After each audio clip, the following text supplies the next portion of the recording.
My next guest is a longtime friend. Although I haven't talked to her in a number of years, she is just, when I first met her, I was told, or actually before I met her, I was told how special she was. And as time went along, I learned that that was in fact true.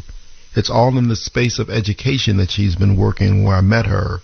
And she founded a not-for-profit called the Surge Institute. She's here today, and we'll talk about that and talk about some other really big things that she's doing. Her name is Carmita Simon. However, Carmita, you're going to have to tell me how to pronounce that well at the back, because your husband corrected me at the barbershop. But Carmita, good morning, and welcome to WVON. How are you, my friend? Good morning. Good morning. It's so wonderful to hear your voice. And you are correct. It is Simon, and George will check anybody if they mispronounce it. He did. I messed it up at the barbershop. You know, you're going to go correcting brothers at the barbershop. It's got to be right. So it was it was good. So tell me, how's your daughter? Oh, she's wonderful. Thank you for asking. She is 2. And as a mother who's late in this game, 46 with a 2-year-old, I don't have the patience that I would have had 20 years ago, but she is wonderful. She is a blessing to us, and I feel like I'm learning more about myself every day through her. Yes, and she will continue to challenge and tax and test you on who you are. So wonderful. Oh, my goodness. You are speaking the truth. I look at her and I'm like, oh my, she's going to be an amazing woman. Oh, but we're going to fight. Oh, yes, you will. Yes, you will. And you may as well be prepared for the fact that she's going to win more fights than she loses, because she's your daughter. So that's what I would expect. I'm not claiming that. Okay, good, because this will be on record, and you don't want her to hear that someday. But when it's true, thank you just so know. much for having me. Well, I'm glad to have you here, Carmita. Let's talk about, let's introduce people to Surge Institute. Tell us what you did. Yeah, so I founded Surge way back in 2014 now, and it was really in response to, I was haunted, frankly, by the fact that what I saw in education, not just in Chicago, but across the country, was that while we were serving predominantly poor Black and brown communities, the leadership in many systems of education, schools, nonprofits, policy, did not reflect that diversity. So I founded Surge with the really unapologetic aim to elevate and amplify Black and brown folks in education, specifically to position them for leadership positions, executive and senior level positions in education. So we started with a fellowship experience in Chicago, a year-long cohort-based experience that takes individuals through what we call a head, heart, and soul cohort leadership acceleration experience to really help prepare them for senior and executive level roles. Since that foundation here in Chicago in 2015, we've expanded that work to 7 cities across the country and have over 300 alums. And I'm so proud of the fact that those 300 alums are supporting 3 million students across the country. So I'm sitting and I'm beaming with pride, Carmita, because I remember when we sat down and you first were presenting this concept paper on what Surge could be and what the need was that you saw. So to watch and listen to you talk about it now, not that many years later actually, and think about the growth that it's had and the impact that you're having in this space, even when you thought about it back then, did you think you would be here at this point? You know, what I will say to that, Rufus, is I always knew our people were there. If you think about it, even though it wasn't that long ago, I often have to refresh people's memories because when I was initially sort of pitching this idea, this was around the 2012 timeframe, people at that time, often folks in leadership were saying, you know, we want to get more Black and brown folks in leadership. We just can't find them, right? Like that was the narrative at that time. And my thought was, I see brilliant, amazing folks of color across the landscape doing great work, but who are often shut out of positions of power, or when they are in those positions, they're handcuffed. And so in many ways, I think it has exceeded expectations in some ways, in that I did not understand just how transformational the experience would be for folks. Like, what we've learned is that bringing our people together through this fellowship, it's more than just leadership development. I mean, people talk about this being one of the most transformational experiences that they've had professionally, and it's because of that head, heart, and soul aspect of it.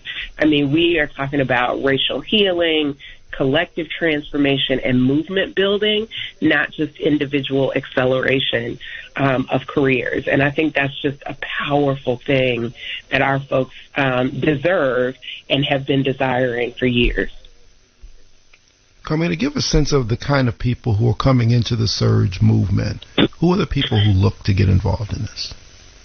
Well, we are generally looking for folks who are working in an education or youth-related field. And I say youth-related because sometimes when you say education, Rufus, folks only think that means people in school buildings. But we know there's an entire ecosystem of education that includes workforce development, higher education, college career access, so on and so forth, early childhood. So we want folks who are working in a role across that ecosystem. We're generally looking for people who are between the ages of 28 and 40, though that's a very rough criteria. We've had people who are slightly younger, people who are slightly older, but mostly we want people who have at least 6 years of experience. So they're at an inflection point in their careers. Generally, they are looking to make a step change in their influence and impact. They have to have an unwavering belief in the brilliance and genius of our young people.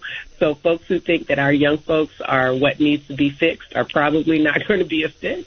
But they're committed to collective, the power of the collective. So we say that Surge is about a community of amazing leaders, not individual superheroes.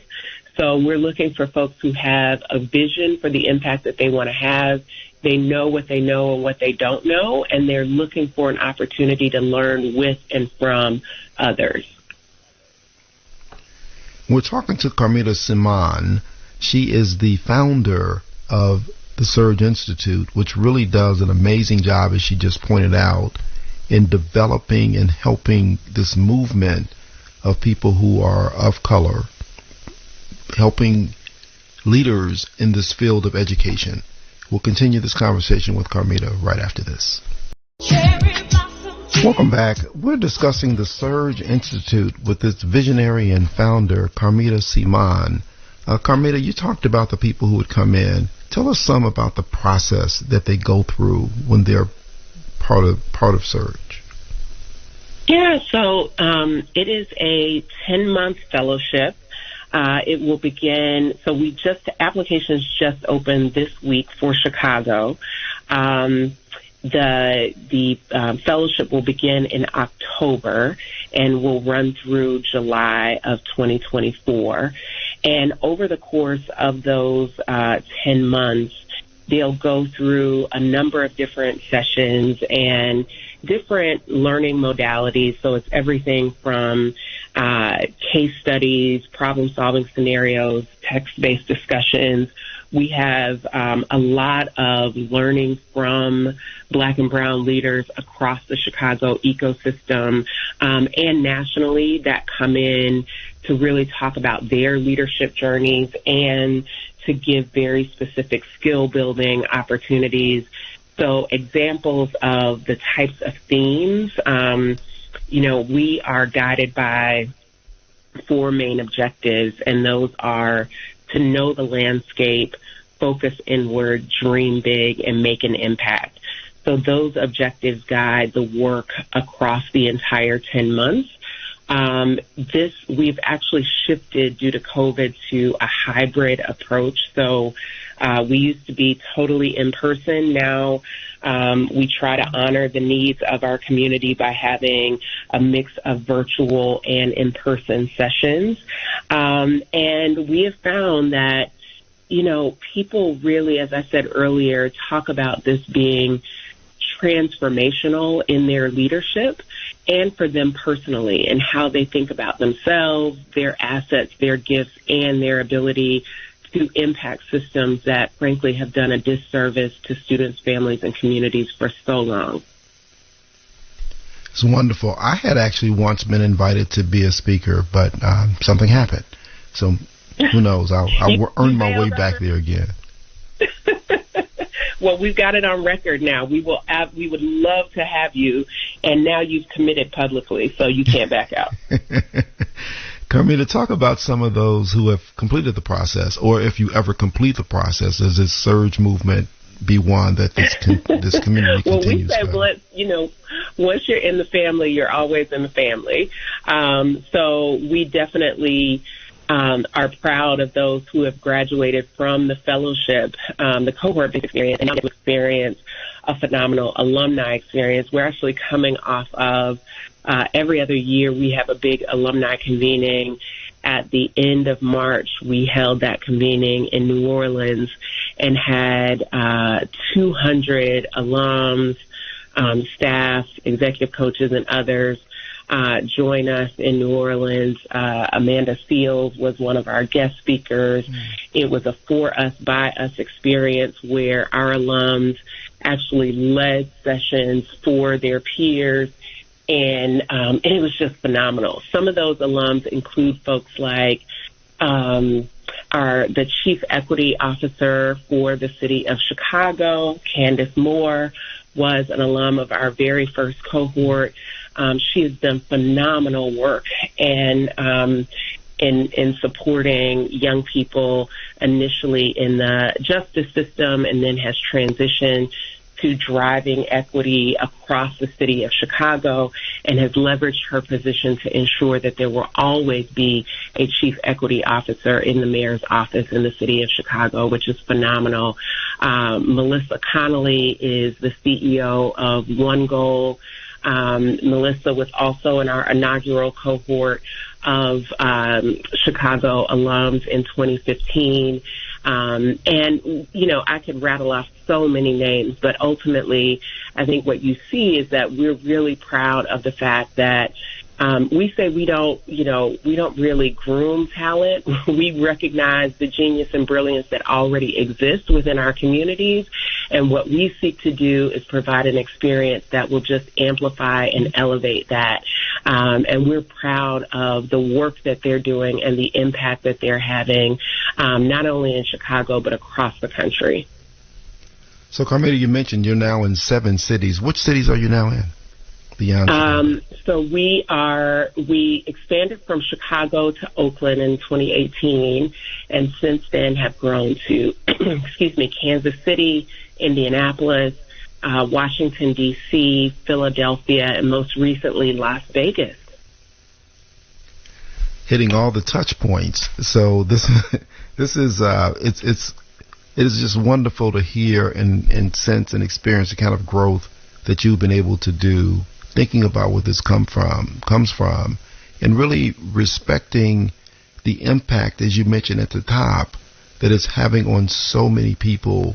Just this force multiplier is just phenomenal, what it ultimately does, and getting people with promise, people with perspective, and people who look, feel, smell, and want our people to survive and get better in front of them. It's just a wonderful thing that you've been able to do here with Surge, and recognizing where we were when we met at Chicago Public Schools, some of the challenges and issues that we often talked about that were going on there, and what you, Carmita, have been able to do with this is just, it's heartwarming. And I think about the first comments that we had and the first time we met and where we were, and what I heard. This is even beyond what even those people thought you could do. So congratulations and kudos to this child that you birthed, that has gone Thank on you. to do so much more in so Thank many you. places. I will tell you, part of the origin story for Surge, it absolutely goes back to my experience at Chicago Public Schools. I mean, I remember once being in a meeting, and at the time I think I was chief of staff for I was in a meeting where we were talking about students that were being impacted by homelessness. And I sat at a table with a lot of brilliant and well-meaning folks. But I sat at that table, Rufus, feeling like I knew in that moment that I was the only person at that table who had ever experienced homelessness as a child. And that mattered in that moment, because a lot of the assumptions that were being made about students, their greatest desires, needs, their family situation, they weren't being made maliciously, but they were being made from a lack of experience, shared experience. So I talk about that as part of the origin story for Surge, because that started to plant the seed for me that there were things about my shared experience with the students that we served that actually made me uniquely qualified to contribute to and lead certain discussions and work on behalf of and alongside and with communities.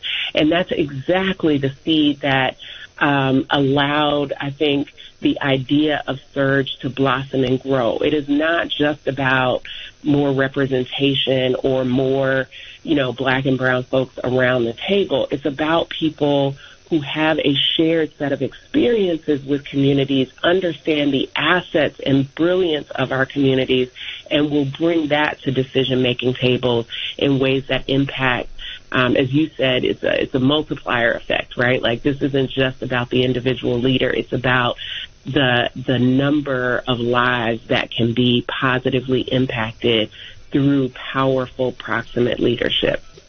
Indeed, and we're going to talk more about your story, your story from the beginning and the future, because there are some big things happening with you and Surge right now. We're talking with Carmita Seaman. She is the visionary, the founder of Surge Institute. More with Carmita when we come back, right after we hear the headlines and what's in Black Information News. Welcome back. We're talking with Carmita Seaman. She is the visionary, the founder, the leader of the Surge Institute, which does phenomenal work in helping bring forth leaders in the education space, Black leaders in the education space that go on and really help others and help our children to become all that they can be. Carmita, right before we went to the break, you did touch on some of your personal stuff, and you did not begin this journey to go into education. You studied something different at the University of Michigan. Talk to us about your journey and how you came to do this work. Yeah. Well, my journey actually starts in Birmingham, Alabama. I have to go there. Yeah, absolutely. And the reason, and I've actually become it's become even more clear the role that Birmingham has played in my current professional journey, because growing up in Birmingham, I'm even though we look at grainy black and white footage of Bull Connor's dogs during the Civil Rights era, people forget that wasn't that long ago, right? Like, that was my aunts and uncles, so I'm one generation removed. But what that led to, the bold, brilliant leadership that was on display, that's who I learned from, right? So I say to folks, and this is connected to why Surge is what it is, my experience in my childhood and education was that whiteness was not an aspiration, and it was not equivalent to excellence. I saw Black excellence around me everywhere. It was ubiquitous, and it wasn't this elite sort of, only a few. I mean, I had Black principals, Black teachers. I only knew a Black mayor. I never have known not having a Black mayor in the city of Chicago. In Birmingham. So the reason that I shared that and I sort of push on that point is because my real belief in the brilliance and genius of our people I think is directly connected to having grown up in Birmingham. To fast forward to my work in education, I was really fortunate. I did not grow up privileged at all. I grew up in housing projects and experienced, housing instability, all that sort of stuff as a child, but did very well, excelled in school, got a full scholarship, got an opportunity to go to University of Michigan, where I got a chemical engineering degree. And what brought me to Chicago was actually getting an MBA at Kellogg at Northwestern. But unlike, and this was the early 2000s, unlike most folks who were getting an MBA at that time, I did not want to be an investment banker or a consultant. I wanted to lead in nonprofit world, which folks thought was crazy to go get an MBA to do that. But I really believed that I needed to have the skills required to lead an organization to complement the passion and purpose that was in my heart for my people.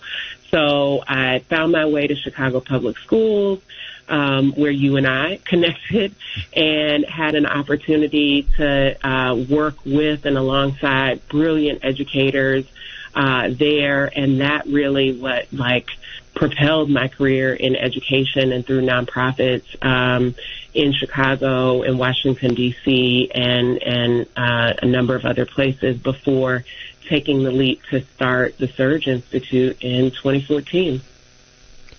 Okay, so I need you to go back, because I really believe, Carmita, this story is really made by the beginnings that you talked about in Birmingham, Alabama. And you mentioned being in the projects, and you mentioned before the break experiencing homelessness.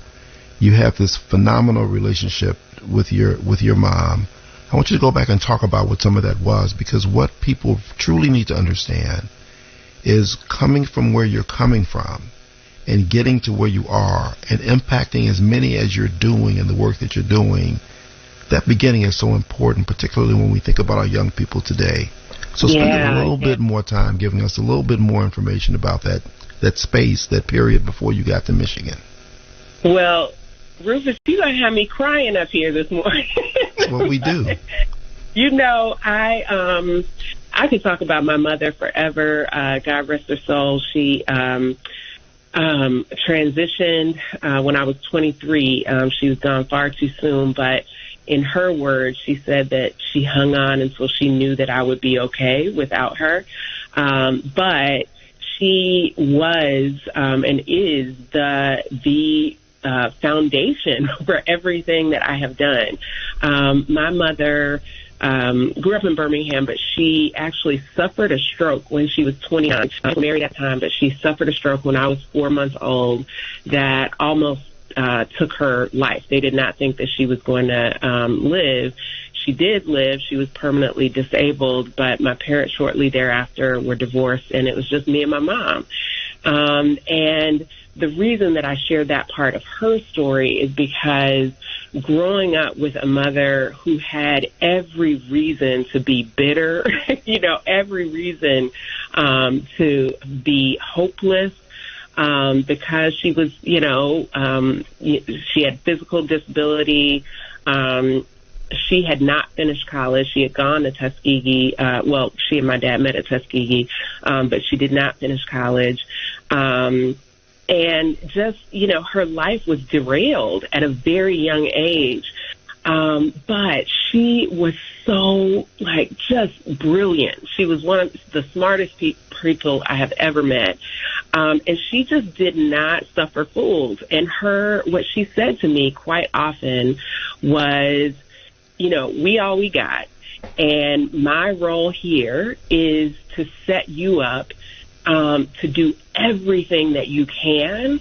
But, Rufus, the thing that was so powerful about that messaging, and this is connected back to Birmingham, she was like, it's not for you. It's not about you.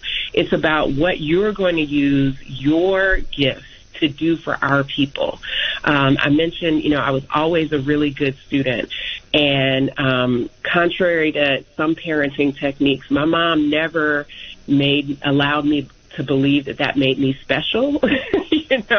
She was always like, that's great. And what are you going to do with it? how are you going to change lives with that?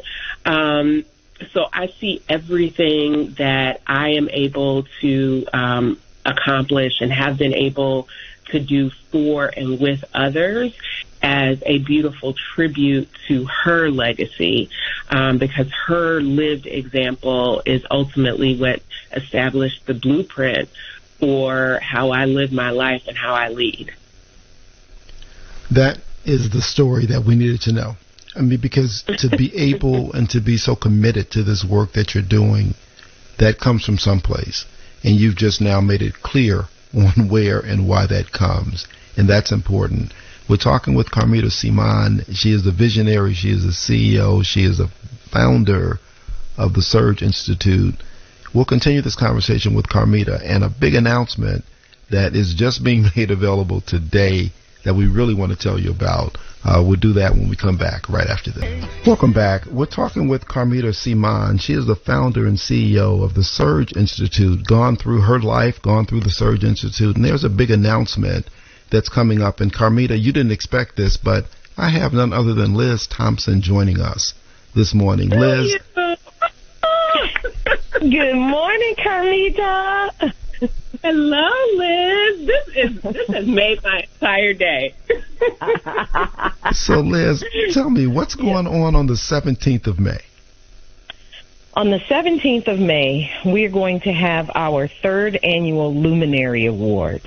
And the Luminary Awards are the culmination of our 1954 project, Rufus.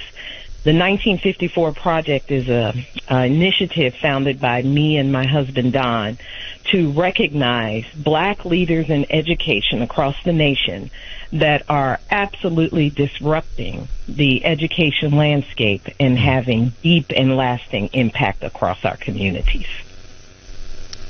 And for what reason would I have you on with Carmita this morning? Well, the reason that you have me on with my dear friend Carmita is because today we are pleased to announce that Carmita is a 2023 Luminary Award recipient.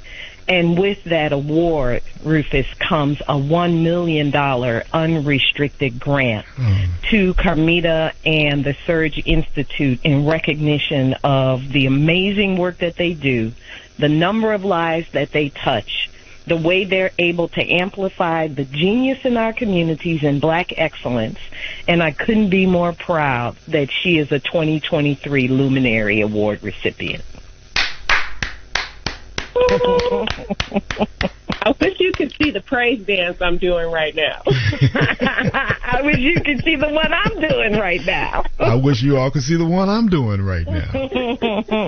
This is so wonderful, so remarkable. Liz, thank you so much. On behalf of the Surge Institute and all of us who've ever known Carmita, thank you for this honor. We are pleased to spend this $1 million grant unrestricted in ways in which you could not imagine to continue to help young people. Carmita, this is pretty amazing. This is, I gotta tell you, and Liz has heard this before, but I cannot say it enough. This means more to me than I think they could even imagine. Surge, this has been my, blood, sweat, and tears. I've talked publicly about emptying my bank accounts, going completely broke to start this thing. And it's been beautiful to see it grow. But one of the things that I have early on, I really struggled with was, not seeing, just put it out there, not seeing enough of us, black and brown folks, investing in in our work.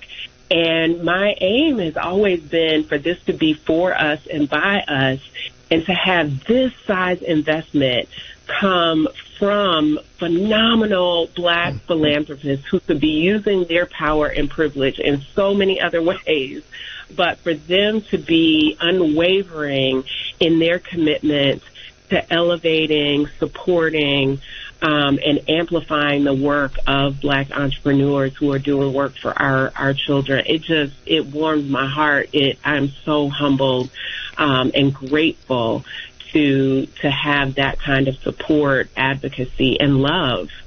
Mm-hmm. It's definitely love. And Rufus, may I share a quick story? Do I have Absolutely. time to share a quick story? Yes, you do. Carmita is one of the reasons that Don and I founded the 1954 Project. Let me say the name of the initiative, the 1954 Project, comes as a result of the landmark Supreme Court decision back in 1954, Brown versus the Board of Education, that ended state-sanctioned segregation in our schools. But one of the consequences of that most people don't really know about is that integration was really one direction. Our young Black students were integrated into white schools, but not so much the other way around. And as a result of that lack of, bidirectional integration, tens of thousands of Black educators lost their jobs back in the 50s. And we have never really recovered that intellectual brain trust. And so we named the 1954 Project out of recognition of those consequences, and in order for us to honor the Black educators that we do have doing this work every day. The reason that I say Carmita is one of the reasons we founded this initiative is because she came to our restaurant for lunch one day at Taste 222. And Carmita and I had a conversation. We had known each other for a while, and she said, Liz, you have not written a check to the Surge Institute yet. And I said, yeah, I know, Carmita, but I got you, and I do everything I can. I show up when you say show up. I do whatever it is you ask of me. And she said, and all of that is great. But until you write a check, I cannot tell you what it means to me to have that level of support come from you as a Black philanthropist. It means more than you realize. And that conversation, Rufus, resonated with me. And that had to be 7 or 8 years ago. And it stuck in my mind. And I said, we need to do this because as an executive director myself of 2 nonprofits, I knew exactly what she was talking about. And shame on me for not having supported her in that way prior to that. And I said, this is not going to happen again. And so we founded the 1954 Project primarily for that reason, and also to truly honor the legacy of so many that have gone before us, on whose shoulders we stand, and to be able to be shepherds of this resource that God has given us. This is so amazing, such an amazing morning. And Liz, I know you've got to go jump on a plane, so I caught you. I sure do. I caught you right in the middle, but I just want to make this one connection. Carmita, you want to say something? I said, I'm over here in tears. Yeah, that's what we do. Let me make this one connection, Liz, before you go, because yesterday I had the opportunity to spend some time on this show with Kim Fox. And I'm thinking about as you're talking, I got Kim Fox from Cabrini Green. I got Liz Thompson from Cabrini Green. We got Don from Cabrini Green. Kim is my girl, too. That's right. We up in the house, Rufus. All in here. And actually, I met Kim Fox through Carmita. So look at that full circle. All these things just come together in such a magnificent way with you magnificent people doing incredible things consistently on behalf of our people. I should end my show right now and just let us just resonate in all that this is. But Liz, thank you for answering the phone, and thank you for coming on. Rufus. Indeed, and if you got another $1 million hanging around, I got a pocket. Well, Rufus, I would be remiss as I'm about to run off to the airport, and if I didn't thank you for all of your service to our community, how you have done so much for so many, in many ways, quietly and behind the scenes. We see you, brother. We absolutely see you. We appreciate you, and we thank you for all that you, Jay, and your entire family have done for our community. Thank you, sir. Liz, I love you and Don and your family more than you would ever know. Thank Safe you, sir. travel. Carmita, I'm so proud of you. I can't tell you how proud I am. Thank you, Liz. I appreciate you, and I can't wait to talk to you soon. All right. Love you both. Take care. All right. Bye-bye, Liz. Okay. Bye-bye. Well, Carmita, is there anything more to say? I don't think so. What I will do, because I want to do Liz and Don and the entire cafe group the service of just promoting again the award ceremony. It'll be a virtual ceremony on May 17th. People can go to 1954project.org to register and join us. It will be a phenomenal live stream event that'll include Dr. Helene Gale from Spelman College, Nicole Hannah-Jones of the 1619 Project, and other special guests. I've been awarded this $1 million grant, and there's just some phenomenal folks leading work everywhere from Oakland to, I think, Baltimore and Brooklyn, who are also being awarded. So I would love for as many people as who have the opportunity to join us on May 17th for that live stream virtual event. Well, I will make sure that as we get closer to the date, we remind people, and who knows, Liz answers the phone. Just so you know, I called her during the commercial break. That's how that happened. But Liz answers the phone, so she may come back on and help us understand better what she's doing with the Cleveland Avenue Foundation for Education, the 1954 Luminary Awards, and all else is coming up. Carmita, it's been a pleasure to talk to you. I'm only sad that I'm not in Chicago so we could sit down together. So much more to cover. We didn't even touch CPS other than mentioning that we were both there. There's a lot to talk about. A lot to cover. So many things. We'll have to do this again. Absolutely. I'm so proud of the work that you've done, and congratulations on this amazing grant and the amazing work that you've done to get it. So happy for you and so happy for us to have you. Thank you. Thank you for providing me this opportunity. And it is, for me, a pleasure to be able to amplify Surge, because in doing so, we're amplifying the work of so many. As I said, the 300 alums who are impacting 3 million students, they are the ones who are doing the work.